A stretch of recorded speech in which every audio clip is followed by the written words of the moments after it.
Oh, games industry, why must you make these sorts of titles?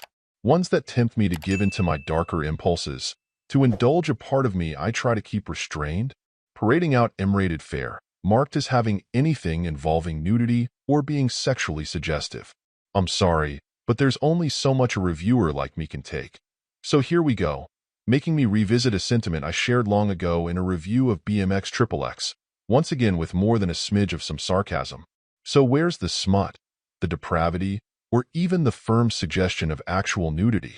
You're asking people to fork over some bucks for this, and you know damned well people aren't really buying it to play a middling version of pachinko or to concern themselves with topping their previous high score. They're here to see some skin. So where is it?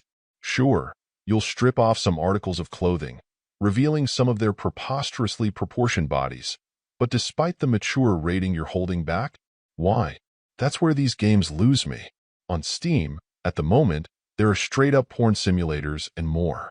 Granted, they're rated AO, which I can't imagine you'd ever see for a game on the Switch, but if you've got an M rating and have inherently limited the potential audience you can sell to already, why be prudish?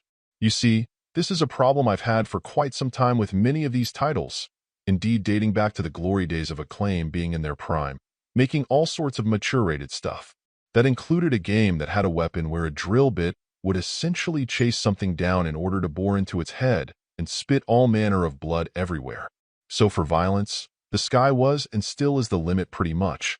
But then why is nudity in games, which are already clearly meant to be merely exploitative, so often held back? One look at screenshots and promotional material for this title make it clear what is being sold. If you're shameless enough to sell it with a straight face, why not then do a better job of honestly delivering precisely what people are looking for? Consider that the internet exists as well now, further begging the question. Since people can find nudity and all manner of depravity for free, why pay to see you exercise restraint? If you're going to be gross, why not just be gross? To be clear, I'm not a fan of these sorts of games for quite a variety of reasons, but I do review them for the sake of being thorough and trying to see them through the lens of those who I think are interested in buying them. The first most common issue is that, just like this example, the gameplay attached to most of them tends to be pretty threadbare. I have at least respected some exceptions like Senran Kagura Peachball and the likes of the Gal Gun series, which managed to be pretty pervy and weird but at least brought a little more to the table than some mere titillation. Another problem is that in the modern world, where adult content of just about any form is available without even expending effort, why shy away from making the most of the rating you've opted for? If you're in the business to make weirdo pervy games, just make them.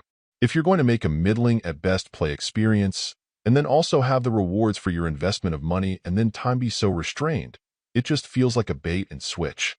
Overall, my final score for the game ended up being a 5.2. And if you're interested in picking it up, it's currently available on the Switch eShop for $6.99. Thank you for taking the time to listen to this review. And if you'd like more information or ideas of indie games worth checking out on Switch, be sure to click on the link provided in the description. Until next time.